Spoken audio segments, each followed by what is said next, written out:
Flag on the play, NFL Real Talk. With Brandon and Kennedy. Justin Tucker for the win. Whoa, baby! Oh, just good. And the Pacers are saying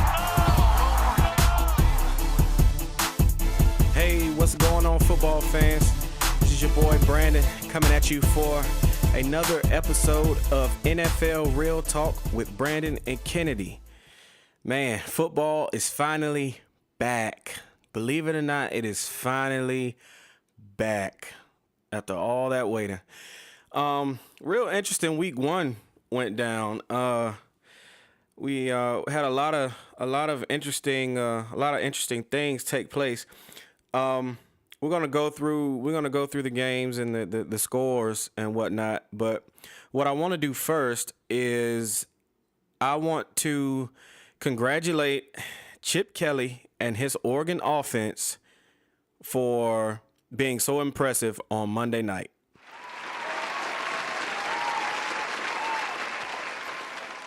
This guy had those Eagles out there running like they were 5-year-olds.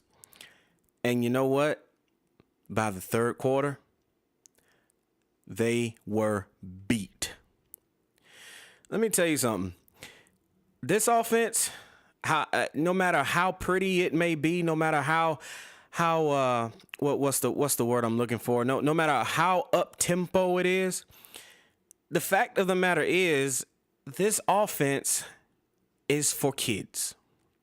It's for young men that have the energy to run it through 4 quarters and not get tired. By the end of the third quarter, these guys were gassed.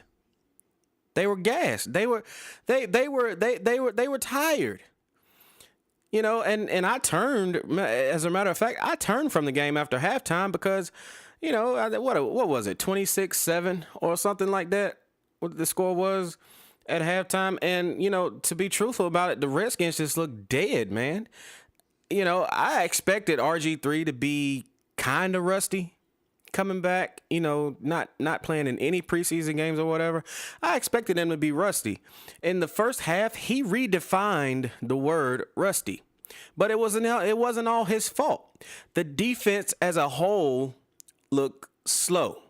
They looked very, very slow. And I know some of that is due to the fact of, you know, they haven't been able to prepare for this Chip Kelly offense. You know, besides looking at Oregon tape, which is not going to help you very much. But outside of that, I mean, these guys had nothing to go off of. So basically, they spent the entire first half in, you know, reaction mode. And I believe London Fletcher even said, you know, that first half was the longest half that he's ever played. I mean, it was bad. It was just bad in all facets of the game for them in that first half. But in the second half, RG3 shook a little bit of the rust off, and they were able to get back in the game and make it pretty exciting and pretty interesting by the time midway through the fourth quarter. You know, they drove down the field in the fourth quarter, they scored, and had a pretty good chance actually to get the onside kick. So, you know, that was a pretty interesting game. It was very entertaining. But let's go back to the Eagles for a few minutes, or a few seconds rather. You got these people, you know, you after week one, you have these overreactors. They overreact to everything. I mean, their middle name is Knee Jerk. I mean, they overreact to everything. Like, you know, you got Kansas City Chiefs fans, you know, saying that they look like they're the cream of the crop in the AFC after beating the Jaguars. Yes, the Jacksonville Jaguars. But, you know, some people you can't beat that into their head. But that's neither here or there. For the Eagles, you got these people who are saying, "Man, did you see that offense on Monday night?" I'm like, "Yeah, I saw it. It was very impressive. Very impressive." Until they got tired, and until old man Vic started running around and almost pulled a groin just on a simple scramble play where he ran 30 yards down the field. In which it, 5 or 6 years ago, that was to the house. I mean, that dude looked old. So he probably was tired too. But anyway, back to the offense. You got these people saying, wow, man, that offense, it really looks, it's different. It looks unstoppable. And, they're just running around. It's very fast. Running lanes are 10, 15 feet wide. And I've never seen that before, man. What is this going to change the NFL? What are they going to do? And I sat back and I thought, how do you stop an up-tempo, fast-paced offense? And you know what I said? You hit them in the mouth. You get physical. You push them around a little bit. You bully them around a little bit. But the bottom line is, if you're going to slow this offense down, you have to hit them in the mouth. It's going to take a physical and fast defense to hit them in the mouth. More than anything, your defensive line has got to be really fast and really active on the front and really disruptive. That's how you blow things up for this offense. And I'll give it, let's see. I'll give it maybe 4 or 5 weeks, 6 weeks max, 6 weeks tops before this whole thing gets figured out on how to stop this new Chip Kelly offense. And most people or people in the media are saying, well, Chip, he's always evolving this thing. So you never really can be sure about what you have to go off of as far as like game film and stuff. Yeah, he may change it up, but the principles stay the same. And I, for one, believe that once you get a physical and fast defense to go up against it, I don't think you're going to see another Monday night. Or I don't think you're going to see another Monday night like the Monday night we just saw against the Redskins. It was impressive. LaShawn McCoy, whew, wow. He was impressive. He kind of looked like a miniature Barry Sanders out there, but he was very, very impressive. But I don't know. It's going to be interesting because, and I got a feeling by the time that it gets figured out, by the time these defensive coordinators figure it out, they probably won't have Michael Vick to worry about. Why? Because he's going to be on injured reserve or close to it. Correct me if I'm wrong, but I don't think this guy's played 16 games or played a full 16-game season since he's been back in the been back in the NFL. Like I said, correct me if I'm wrong, but he can't stay healthy. So that alone will take some of that up-tempo aspect out of it because, let's be honest, nobody's going to be afraid of Nick Foles escaping out of the pocket and scampering 20 yards downfield. Nobody's going to game plan for that. And one other thing about this offense, and then we're going to move on. My main man Kennedy, he texted me earlier. We were talking about the Philly thing, the whole Chip Kelly offense thing, and he sent me a text with a very interesting stat comparison. And this stat comparison, it was for the debuts of Chip Kelly and one Steve, the old football coach Spurrier. Steve, gotta have my four wides, Spurrier, and you know how the NFL treated him. But anyway, in both of their debuts, okay, here's Chip Kelly's debut. They ran 77 plays, tallied up 443 yards, and scored 33 points. That's Chip Kelly's debut. Here's Spurrier's debut. 73 plays, 442 yards, and 31 points. I'm not saying that Chip Kelly is going to be, as bad as Spurrier was in the NFL, because, I don't know. But, history does not like college coaches College coaches moving into the NFL ranks. History is not on their side. But anyway, moving on.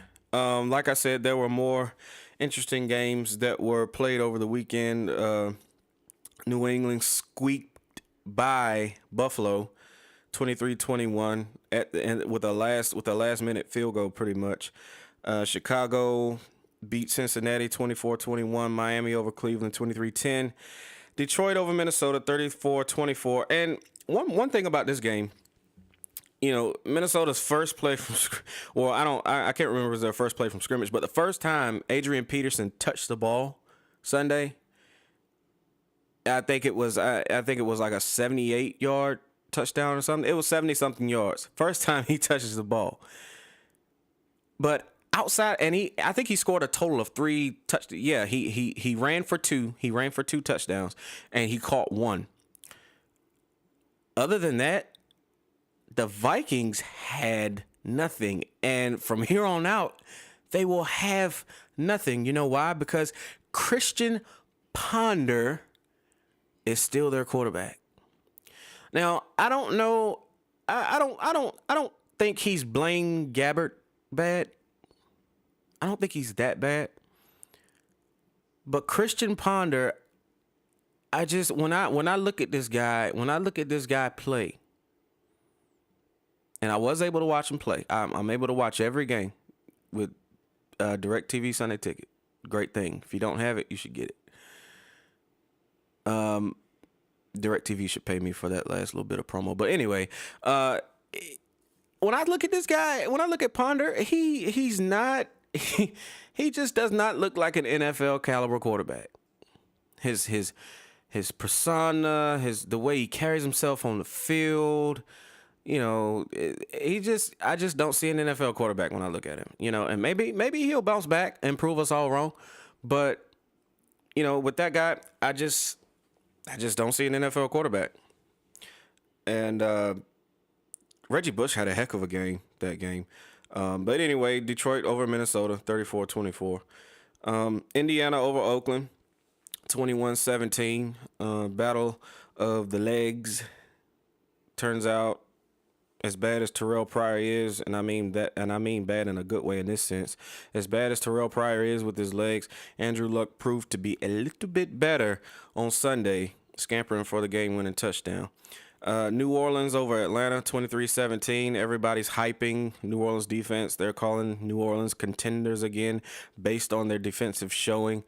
I think it's premature, but anyway, New Orleans gets that.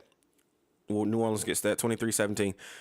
The Jets shocked me, shocked everyone else, especially the Tampa Bay Buccaneers, 18-17.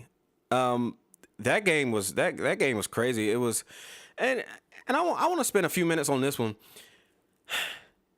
Is it just me, or does it look like Josh Freeman has no inept clue of what's going on? This guy, you would think he would have gotten it by now. And maybe he needs a change of scenery or something. I don't know. I'm not sure. But watching him play, this guy, he still doesn't get it. I mean, he still can't get it done. They've given him weapons. He's got Vincent Jackson. He's got Aurelius Ben. He's got a pretty good offensive line. But for some reason, I mean, every time every offseason you're ready for this kid to take the next step, I don't know what it is. He just seems like he just can't break through. And Sunday didn't help out at all, losing to the awful Jets. But moving on, Tennessee shut down Pittsburgh 16-9. And the final score would suggest that Pittsburgh was in it to the last minute, but Tennessee dominated Pittsburgh. They dominated them. And I kind of feel sorry for Pittsburgh fans this season because your defense, it doesn't have it doesn't look to be as physical as it once was and as fast as it once was. You know, Troy Polamalu, yeah, he had that amazing play where he timed the snap count and hops over the center and the guard and basically tackles Jake Locker as he's coming out from under center. But overall, you know, their defense, they don't look the same. They don't look that impressive.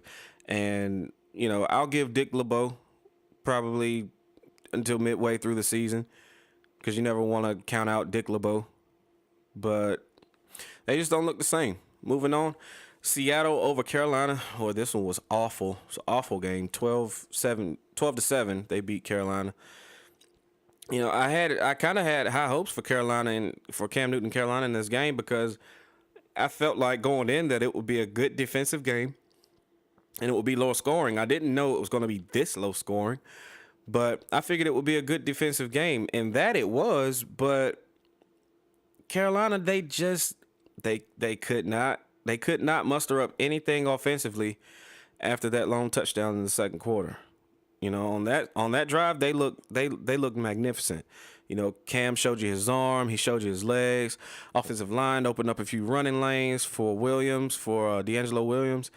I mean, they looked good on that drive, but after that, they couldn't get anything going. KC over Jacksonville, as I said earlier, 28-2. KC looks good. It's going to be an interesting matchup next week when Dallas comes to town. You know, Andy Reid knows Dallas very well. Offensively, of course, you know, they've got new defensive stuff going on in Dallas with Monte Kiffin and Rod Marinelli. Sorry. And that should be a pretty interesting matchup. San Francisco beat Green Bay in a barn burner.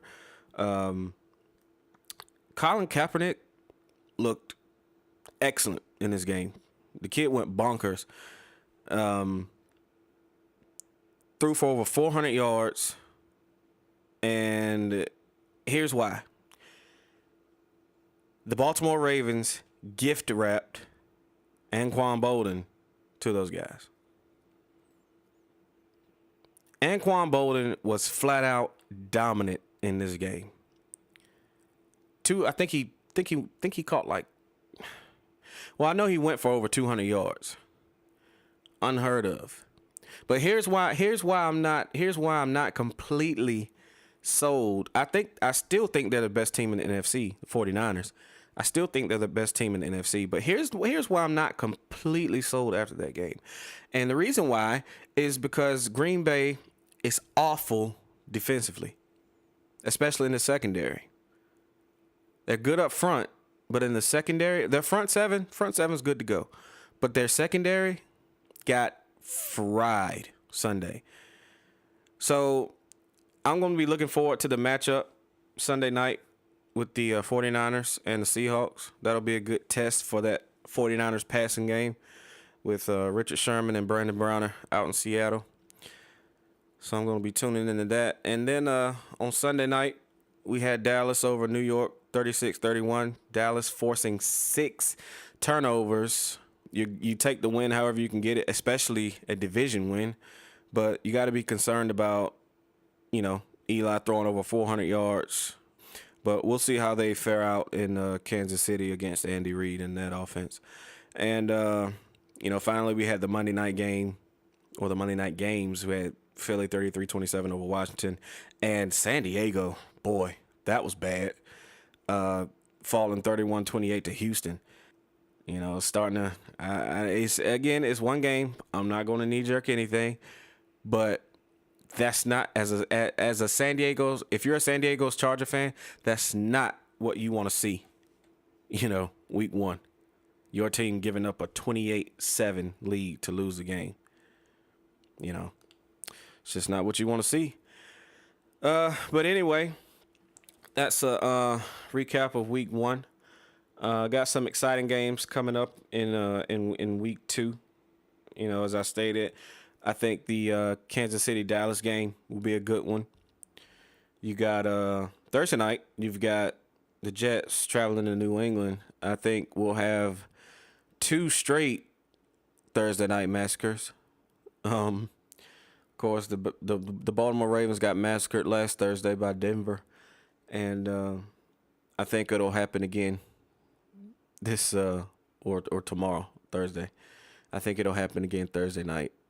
I'm not giving the Jets 1% chance to win this game. I think New England, they're going to torment Geno Smith, and I just don't. I don't. It doesn't look good for New York in this game. They started out. They got lucky. They started off 1-0. They'll be 1-1 after week 2. Other good matchups to look out for this upcoming week in week 2. We've got Washington at Green Bay. I think that'll be a good game. See if RG3 can get his legs back under him. I actually think Washington will win this game. Green Bay didn't show up. They didn't show me enough defensively against the 49ers to make me believe they can beat Washington. Now, the same thing can be said about Washington. Washington didn't show hardly anything until the fourth quarter against the Eagles. So it'll be a good game. I think it'll probably be a high-scoring game, but I do like Washington to win that game. We got Denver at New York, Manning Bowl. This is going to be a high-scoring game. If there was ever a high-scoring game in the NFL, this is going to be a high-scoring game. I like Denver. I like Denver's quarterback. I like Denver's defense. I like Denver in this game. They may even put up another 40 spot against the Giants.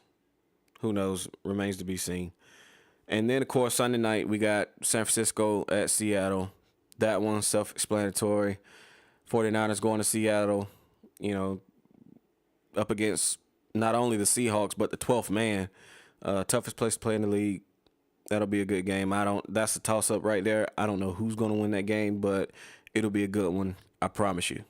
And with that being said, I'm going to pass it to my main man, Kennedy in D.C. for our Mayweather segment, and I'll be back after he's done. Hello, everyone. This is Kennedy with this week's segment of Mayweather's. For the first week of the NFL season, it's back. And did it start off with a bang. Arguably the greatest quarterback in the last 20 years threw a record 7 touchdowns, and the public demolishment of the reigning Super Bowl champions, the Baltimore Ravens. Peyton F. Manning went off. 2 touchdowns to Demaryius Thomas, 2 touchdowns to his new weapon and Wes Welker, and 2 touchdowns to the biggest fantasy pickup this week, Julius Thomas. What a way to start off the week. Also in that game, this is the Mayweather segment, middle linebacker, Danny, I won't pronounce your last name because I don't really care, caught an interception for Joe Flacco on the 30, ran it to the 20, to the 10, to the 5, to the 2, and then, he dropped the ball on the 1 before he crossed the goal line. Pretty much doing a Deshaun Jackson or a.k.a. a Leon Lett without the crack problem. Now, people said, hey, act like you've been there, but I give him a little benefit of doubt.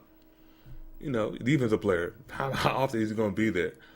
But he just looked real stupid doing that dumb dance and then turn around and see the referee make that touchback symbol. Son, you have to let the ball cross the goal line. That's football 101, stupid.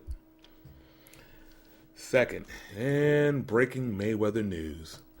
Von Miller, a.k.a. I like to pop Molly, got caught speeding today.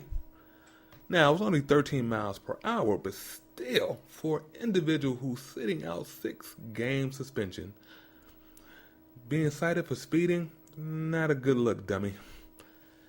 And you add that with the Broncos wanting to take $1.5 million from you. Also, I forgot to explain. If you don't know the NFL's drug policy on performance-enhancing drugs and substance abuse drugs, it's like this. You get caught one time, 4 games. Get caught 2 times, half the season. Get caught 3 times, a year ban, and get caught a 4th time, you're out of there.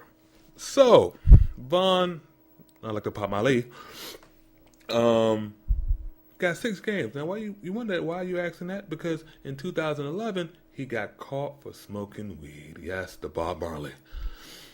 But the NFL didn't fine him. They just gave him a warning. So, pretty much technically, this is the 2nd time. So he should have got 8 games. But this is what he did. He took, because random drug test. He took the sample, but all of a sudden, a NFL player dropped the urine sample. And so said, I can do it again. But that's a trick, because you load your body up with water so you can flush out the system. And the NFL was onto it because a year earlier, his teammate did the same thing. Dummy. And so he negotiated 6 games. So now you add that with the speeding, and now you add that with the part where, the Broncos want to take $1.25 million from you in bonus money. Let them have it. You already ruined your chance of getting that Brian Cushion, Clay Matthews extension. Just shut up, wake up, take a shower, go to the facility, work out, watch film, go home. Do that routine for the next 6 weeks. Stay low. Then come back, get 12 sacks, possibly help the Broncos go to the Super Bowl. All is forgiven. Remember, old Ray took deer antler spray, all right? And he kind of murked 2 people. You can always come back in the NFL. And lastly, I got one more. Mayweather, the Jacksonville Jaguars offense. That's all I'm going to say. And lastly, early this week, the NFL settled with the past players who brought suit against them. And the settlement, I have a problem with. The NFL players were suing the NFL, former NFL players were suing the NFL for $3 billion in damages. And I thought that was a good amount. They were never going to get $3 billion, but okay. They settled for $765 million, and I have a problem with that. I have a problem with that because, $765 million is a lot of money. But considering that the NFL makes about, $4 billion a year annually from TV, marketing, attendance, $765 million is nothing. Nothing for individuals from the 60s, 70s, and 80s who sacrificed their bodies, their legs, their arms, their chest, and some of them their brains for the love of this game. Because of these individuals, I'm doing this podcast right now. Right after this podcast, I'm setting up my fantasy lineup. After I set up my fantasy lineup, I'm gonna watch NFL. I'm gonna watch the NFL Network and regret it. And then I'm going to watch ESPN and ESPN2 and NBC Sportsnet and everything dedicated to the NFL because these individuals made this game what it is. And for them to only get $765 million is not enough. And then the way the NFL wrote it, after they signed it, other people could never sue them again. $765 million? And that is until you can't never touch them again for infinity. That's an awful, awful settlement. Awful, awful, awful settlement. I just don't like it. This is the NFL. They're stating that the settlement is not even 1/6 of what they get from ESPN. This is the NFL. They got these TV networks by the balls. They got NBC, CBS, Fox, ESPN by the balls. And when I say NBC, CBS, Fox, and ESPN, what I'm really saying is they got Comcast Corporation, they got News Corp, they got Viacom, and they got Walt Disney Corporation by the balls. They got 4 of the biggest media giants out there in television, movies, radio by the balls. And these players only settled for $765 million. I understand they got bills to pay, and I understand they're going to see this money now, but they had the public on their side, and the NFL knew it, and they were going to lose. Maybe 1.4 bill should have been enough, but well, that's all for this week's segment.